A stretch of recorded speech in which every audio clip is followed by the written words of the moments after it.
बहुजन समाज के लोग तो छोड़ दें, आज सर्व समाज के लोग ये कहते हैं कि अनुशासन प्रशासन में अगर किसी की सरकार चली है तो आयरन लेडी बहन कुमारी मायावती जी की चली है तो उनको याद किया जाता है। इसी हिसाब से मैं अपनी कंसेप्ट और जो उनकी चाहत है, जो उनके सिद्धांत है और जो उनका उद्देश्य है, लक्ष्य है, उसको क्यों नहीं माने बहन जी के समक्ष स्पष्ट कर देते हैं। जैसे और लोगों का भी सवाल आता है, केवल ओवैसी साहब का ही नहीं है, और कई लोगों का आता है, लेकिन वो स्थिति तो स्पष्ट नहीं करते क्योंकि कहीं किसी को किसी की बात अच्छी लग रही है तो उसके प्रति समर्पण भाव होता है। अगर माने बहन जी के सिद्धांत और बसपा की कार्य प्रणाली पसंद है तो उनको अपनी बात माने बहन जी के समक्ष रख करके कि बहन जी आपका भी वही लक्ष्य है और हमारा भी वही लक्ष्य है।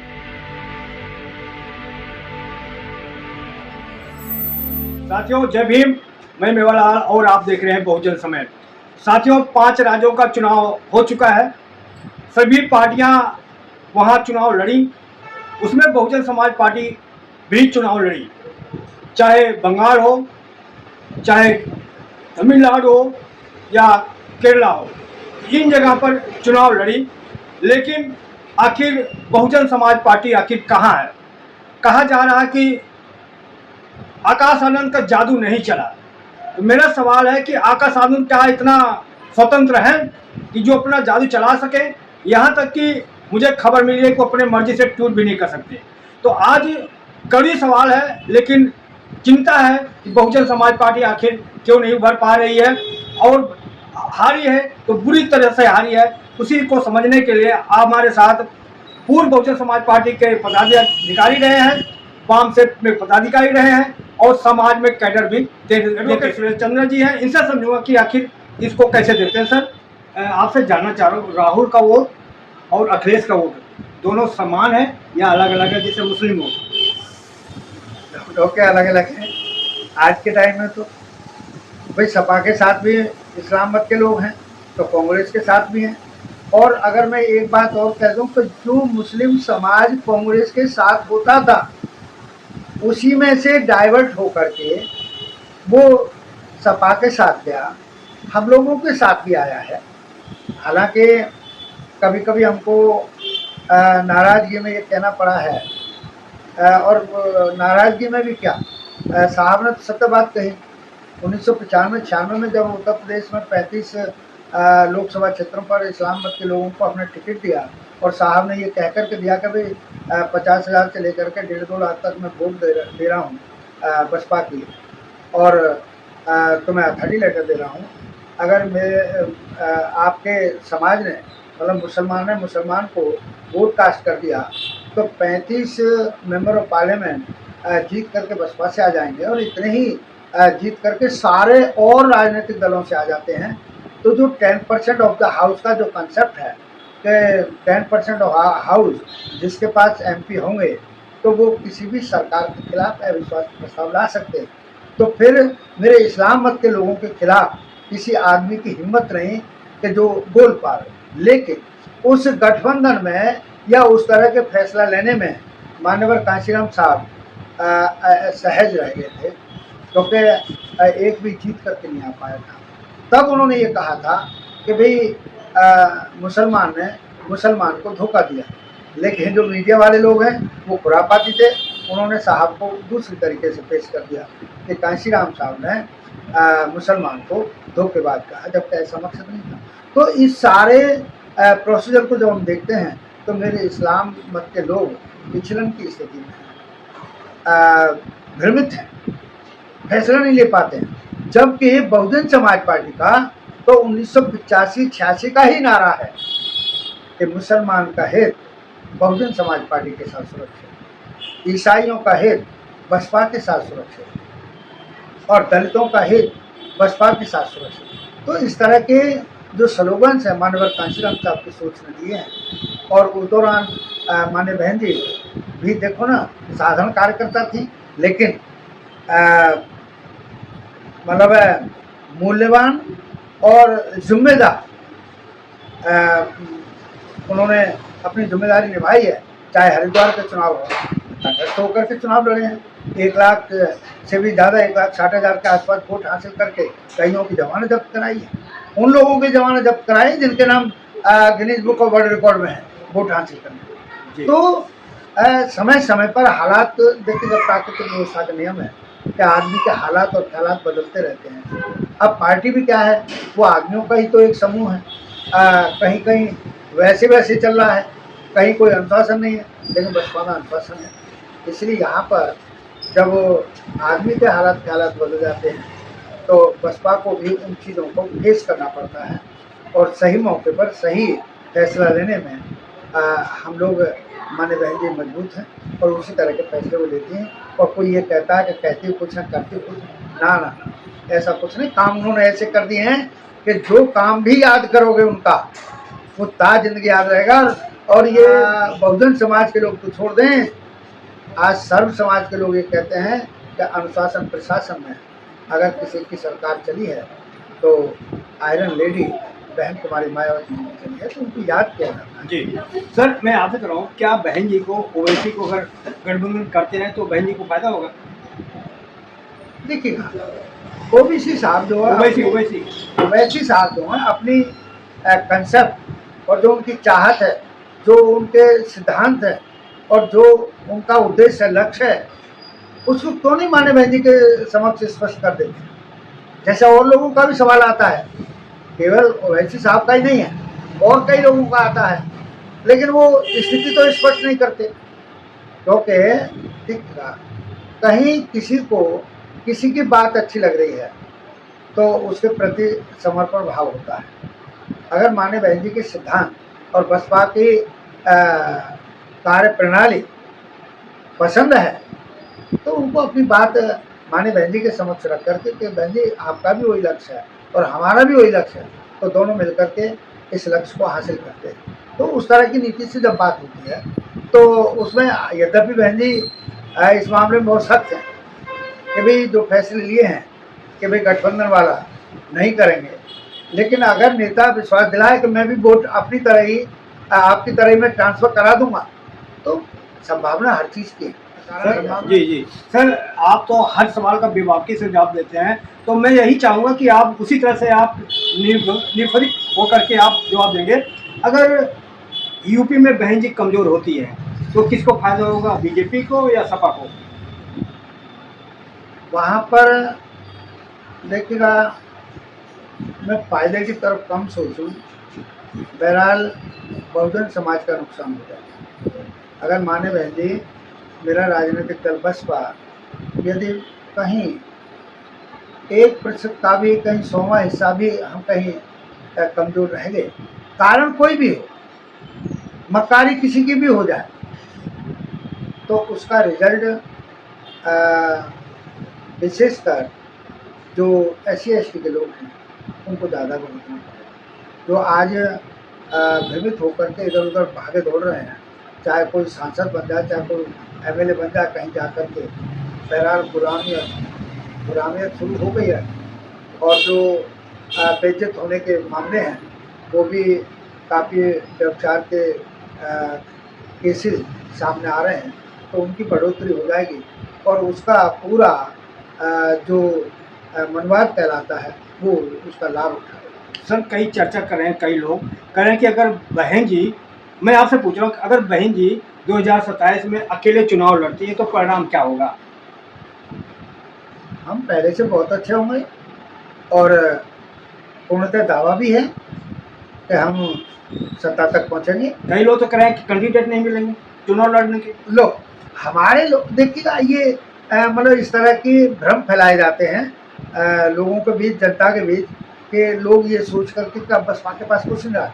अरे बाबा, हमारे लोग प्रभारी के रूप में कम से कम आधी सीटों पर उनको जिम्मेदारी सौंप दी गई है कि भाई आप यहाँ से भाभी हमारे कैंडिडेट होंगे, आप लोग अपने चुनाव क्षेत्र को मजबूत करिएगा और अपनी रणनीति के आधार पर तैयार करिए। जी सर, मैं कह रहा हूँ, अगर फ्री में TV, laptop, cycle, motorcycle, scooter दिया जा सकता है, क्या फ्री में दवाई नहीं बांटी जा सकती? नहीं, वो हमारी रणनीति में इस बात की तो सोच है ना मान्य बहन जी क्या कहते हैं, साहब ने क्या कहा है, हमारे और शीर्ष जो नेता हैं उन्होंने क्या कहा है कि भाई सफाई की, सुरक्षा की, शिक्षा की, स्वास्थ्य की, ये सारी जिम्मेदारी सरकार की होती है। तो माननीय बहन जी ने अपनी सरकार में निभाया है, बसपा की सरकार में निभाया है ना। 7 मेडिकल कॉलेज खोले जहाँ से डॉक्टर तैयार होंगे। जब पहले के मुकाबले ज़्यादा डॉक्टरों की संख्या तैयार हो जाएगी तो वो लोग फिर कहाँ जाएंगे, वो लोग ग्रामीण क्षेत्र में भी अपॉइंटमेंट होगा उनका, तो वहाँ तक गांव के घर घर तक, इंटीरियर एरिया तक स्वास्थ्य सेवा पहुँचेगी। तो ये तो हमारा मौलिक वो है, जिम्मेदारी है, और हम जब सरकार चलाई है तो हमने वो काम पूरा किया है, और भविष्य में फिर जनता हमको मौका देने वाली है, याद कर रही है, तो फिर हम उसी बात पर आमादा हैं कि जो स्वास्थ्य है, शिक्षा है, और ये जो सुरक्षा है, उस मामले में हम सर्वोपरि सिद्ध होंगे। बीजेपी पूरे भारत में दलित मुक्त सीएम बना रखी है, कैसे देखते हैं बीजेपी का कार्यशैली? हाँ, तो उनका सिद्धांत है कि दलित मुक्त सीएम बनाएंगे वो। अरे बाबा, ये जो अभी अभी हुआ है, जो तमिलनाडु वाला मामला है, वो यही तो है, इनकी पेश नहीं पड़ी है, इनकी चल नहीं पाई है। नहीं तो 4 दिन तक तुम क्यों भाई दौड़ा रहे हो आदमी को? जब लार्जेस्ट पार्टी है, 108 एमएलए उनके पास है, और अगर वो 2 जगह जीते हैं तो तब भी 107 हैं, एक जगह से इस्तीफा देना पड़ेगा तो तब भी उनके पास 107 हैं, और किसी का आसे पास से भी नहीं है। तो फिर भाई आप क्यों, कौन सी मानसिकता है जो उनको डिमोलाइज कर रहे हो विजय जी को? तो ये वही जो पॉलिसी है, आपने सीधा सीधा बोल दिया है कि भाई दलित मुक्त शासन चलाना चाहते हैं। सीएम की बात तो बहुत बड़ी रही, वो तो मंत्री भी नहीं बनाना चाहते, क्योंकि जब हमारे बाप दादाओं के चेहरे उनको पसंद नहीं थे, तो आज का हमारा एमएलए बनना और सांसद बनना या पार्षद बनना या गांव का प्रधान बनना, ब्लॉक प्रमुख बनना या जिला परिषद चेयरमैन का चेयरमैन बनना, क्या वो पसंद आएगा? तो वो उनकी रणनीति का एक हिस्सा है, और वो अपनी रणनीति पर आमादा है, उसका प्रभाव देखने को मिल रहा है। सर, क्या आपको लगता है कि जो पीडीए कर रहे हैं अखिलेश जी, कभी उन्होंने आरक्षण पर या यूजीसी पर सवाल उठाया है?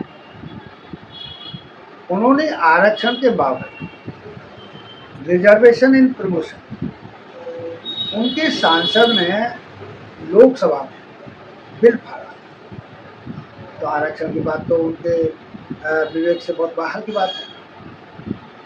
और जो दूसरी बात आपने कही, उसमें भी वो कहीं खरे नहीं उतरते, तो उन्हें आरक्षण से कोई मतलब नहीं है, ना उन्होंने कभी बात की है। उन्होंने बिलों को तो फाड़ा है, अगर कोई सरकार लोग यूजीसी पे भी नहीं बोले हैं। क्यों नहीं बोले हैं? कि आखिरकार यूनिवर्सिटीज में, कॉलेज में, जहाँ जहाँ अखिलेश जी की बिरादरी का प्रभुत्व होता है, वहाँ पर जो इस तरह के केसेस आते हैं जो चिंताजनक हैं, वो भी तो वही लोग करते हैं, तभी तो चिल्लाहट करते हैं वो लोग। इसलिए वो क्यों बोलेंगे? हाँ, उन्होंने कुछ बोला, जो वो हैं शिप्पा, तो उन्होंने तो, और जो प्रोफेसर साहब हैं, उन्होंने तो यहाँ तक बोल दिया था कि भाई बहुजन समाज पर, बहुजन समाज पार्टी की क्या बात होती है। तो वो तो मैंने भी स्पष्ट किया था कि भाई आप कुछ करते नहीं, और जब हमारी सरकार ने काम किए हैं तो उसके आधार पर, और जो बहुजन शब्द है या बहुजन समाज शब्द है, वो कभी आप लोगों की पार्टी ने, आप लोगों के पारिवारिक लोगों ने, आपके नेताओं ने, आपके पदाधिकारियों ने कभी 1984 से पहले इस्तेमाल किए हों तो बता दें, नहीं तो बहुजन समाज पार्टी ने किया है, माननीय बहन जी ने ये किया है, माननीय कांशीराम साहब ने ये किया है, तो हमारी भाषा में बात हो जाती है, तो जवाब उनको मिल गए। सर, स्वामी प्रसाद मौर्य का बयान कैसे देखते हैं? स्वामी प्रसाद ने कहा कि पीडीए का मतलब धोखा है। स्वामी प्रसाद मौर्य जी कभी कभी बात को कांटे की कर जाते हैं, लेकिन समझ ये नहीं आती है कि उनकी बेटी बीजेपी के गुण गाती है, बीजेपी की सांसद होती है, और खुद पता नहीं मौर्य जी कहाँ कहाँ भटकते फिर रहे हैं। नहीं तो वही मौर्य जी हैं जो माननीय बहन जी की सरकार में मंत्री रहे हैं, शुरू में पार्टी में काम करके पार्टी को आगे बढ़ाने का काम किया है।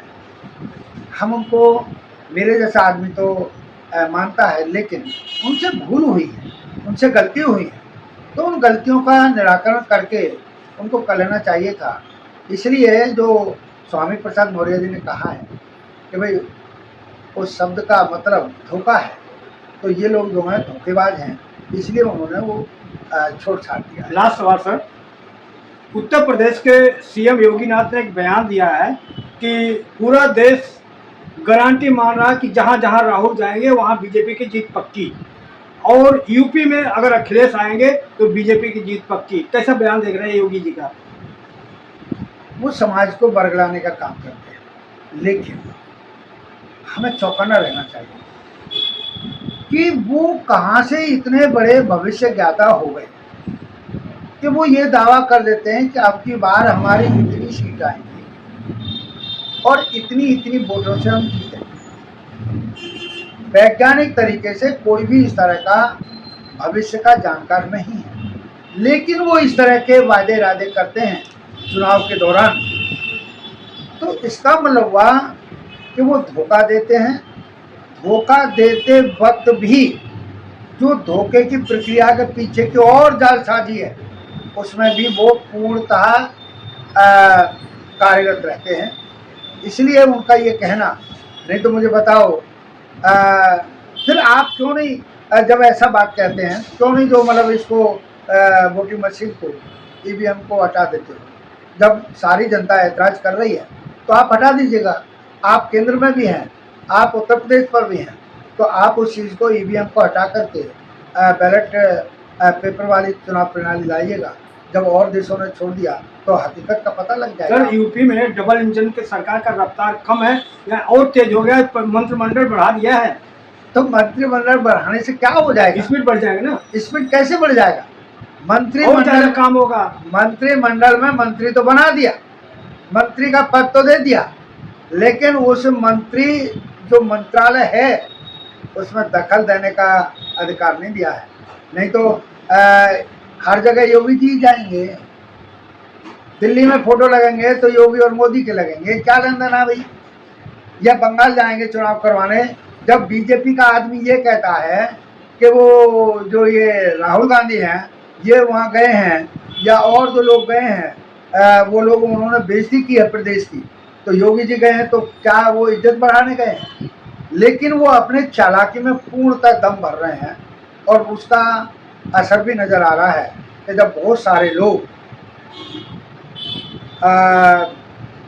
इस तरह की चालाकी, हेरा फेरी वाले चरित्र के लोग जब इकट्ठ में आ जाते हैं तो उस तरह का माहौल नजर आने लगा। क्या लगता है कि उत्तर प्रदेश में बुलडोजर का ड्राइवर चेंज होने वाला है? बुलडोजर तो देखिएगा, सुप्रीम कोर्ट ने आदेश अनेकों बार किए, हाई कोर्ट ने भी बोला है कि भाई सजा देना तुम्हारी जिम्मेदारी नहीं है, तुम्हारी ड्यूटी में नहीं आता। अगर किसी ने कोई गलत काम किया है, नहीं तो मैं आपके माध्यम से कह देता हूँ कि ये एक एग्जाम्पल कोट करके, एक स्टेटमेंट दे करके कि वो जो है जो सरकार की ज़मीन थी उस पर कब्जा किया हुआ था, तो जिस दौरान कब्जा हो रहा था, जिस दौरान वहाँ कंस्ट्रक्शन का काम हो रहा था, तो वहाँ का जो बीट कांस्टेबल था वो किधर था, वहाँ का बीट ऑफिसर था वो किधर था, वहाँ का एसओ था वो किधर था, वहाँ का सीओ था वो कहाँ चला जाता था, वहाँ का जो एसपी रूरल होगा वो कहाँ चला जाता था, या एसएसपी कहाँ चला जाता था, अथवा जो प्रशासन के लोग थे, पटवारी है, तहसीलदार है, एसडीएम है, डीएम है, ये लोग कहाँ चले जाते हैं जब वहाँ पर मतलब इस तरह के नाजायज कब्जे हो रहे होते हैं। और जब बिल्डिंग कंस्ट्रक्ट होकर के आ जाती है उसमें तो राष्ट्रीय संपत्ति का नुकसान है, वो मटेरियल कहीं दूसरी जगह काम आता। अगर उसको शुरू में ही रोक दिया जाता तो जो बिल्डिंग मटेरियल था वो कम से कम दूसरी जगह काम आता।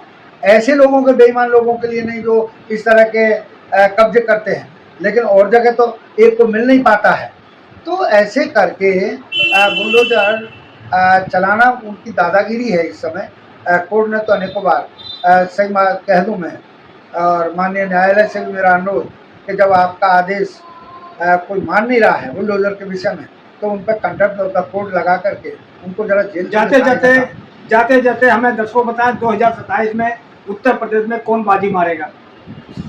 देखिए 2027 में बड़ा स्पष्ट है कि चाहे कोई उनको सवर्ण समाज कहे, हमारी टेक्नोलॉजी में सर्व समाज कहें, आज वो माने बहन जी के शासनकाल को याद करता है, माने बहन जी के आयरन लेडी वाले खिताब को याद करता है, उनके किए हुए कामों को याद करते हैं। और हम लोग भी जितने कार्यरत हैं पदाधिकारी, हम सब लोग भी आज बीजेपी की स्टाइल, कौन सी स्टाइल, कि वो तो झूठ बोलते हैं कि हमने ये किया है, और बसपा वाले हमारे साथी जो माननीय बहन जी ने किया है अब सरकार में, बसपा की सरकार ने जो किया है समाज के लिए, उसको घर घर तक नहीं पहुंचा पाए हैं। तो हमारे साथी लोग लगे हैं, हम लोग भी लगे हैं कि भाई माननीय बहन जी ने जो जो फैसले लिए और उससे उत्तर प्रदेश की काया पलट हुई और एक प्रगति के रास्ते पर अग्रसर हुआ। ये जो जेवर एयरपोर्ट का मामला है, ये माननीय बहन जी की सरकार का फैसला है। नोएडा एक्सप्रेस वे है, वो माननीय बहन जी के सरकार का फैसला है। जो सर्किट है जहाँ कारों की रेस होती है, इंटरनेशनल सर्किट, तो वहाँ पर ये सब माननीय बहन जी की सोच का रिजल्ट है, बसपा का सरकार का रिजल्ट है। सर मैं कह रहा हूँ, बंगाल में जो बीजेपी का नारा था सबका साथ सबका विकास, वो नारा बदल गया। अब वहाँ नारा लग रहा था जो हमारे साथ हम उसके साथ। कैसे इसको देखते हैं? देखिएगा, वो समय समय पर इस तरह की चीज़ें बदलते रहते हैं। अल्फाजों का खेल है, लेकिन शब्दों में बहुत ताकत होती है। आपने देखा होगा पहले हिंदू खतरे में है, हिंदू खतरे में है, तो हिंदुओं को एकजुट करना चाहा। अब हिंदू कौन है, वो कोर्ट ने भी उसकी इबारत दे दी, उसकी परिभाषा बता दी कि हिंदू धर्म ही कोई धर्म नहीं है। इस तरह का जब कोर्ट का आदेश मैंने कटिंग काट करके रख रखी अखबार की, माननीय न्यायालय के ऑर्डर की, तो फिर वो लोग जो सनातन सनातन बोलने लगे।